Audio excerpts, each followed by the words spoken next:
सचिन पिळगावकर मराठी सिनेसृष्टीतील असं नाव ज्यांनी बालकलाकार म्हणून सुरुवात केली आणि अभिनेता, दिग्दर्शक, निर्माता असा यशस्वी प्रवास घडवला. मराठी सिनेमांना आणि मालिकांना त्यांनी दिशा दिली. अनेक गाजलेले चित्रपट आणि कार्यक्रम दिले आणि ही सगळी ओळख मराठी प्रेक्षकांनीच दिली. पण आज त्यांच्या कामापेक्षा एक विधान जास्त चर्चेत आहे. एका उर्दू भाषेच्या कार्यक्रमात सचिन पिळगावकर म्हणाले की त्यांची मातृभाषा मराठी असली तरी त्यांना उर्दू भाषा खूप जवळची वाटते आणि ते उर्दूमध्ये सहज विचार करतात.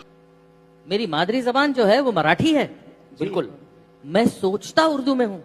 क्या बात है. मुझे अगर रात को 3 बजे भी अगर मेरी बीवी या कोई उठा देता है तो तुम उर्दू में जागते तो मैं उर्दू में जागता हूँ. और सिर्फ उर्दू में जागता नहीं, मैं उर्दू के साथ सोता भी हूँ. उर्दू एक ऐसी सौत है जो मेरी बीवी को पसंद है.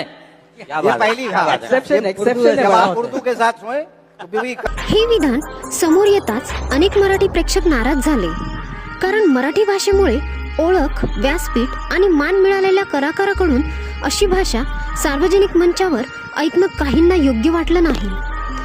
मुद्दा उर्दू भाषेविरोधात नव्हता, पण मराठी भाषेबद्दल अपेक्षित असलेली संवेदनशीलता इथे कमी पडली असं काही लोकांचं म्हणणं होतं.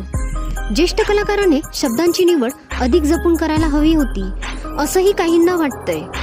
म्हणूनच या विधानाला सोशल मीडियावर विरोध झाला आणि ट्रोलिंग सुरू झाली. लोकांच्या भावना दुखावल्या गेल्या आणि त्यातूनच प्रश्न उपस्थित झाला, हे बोलणं खरंच कितपत योग्य होतं.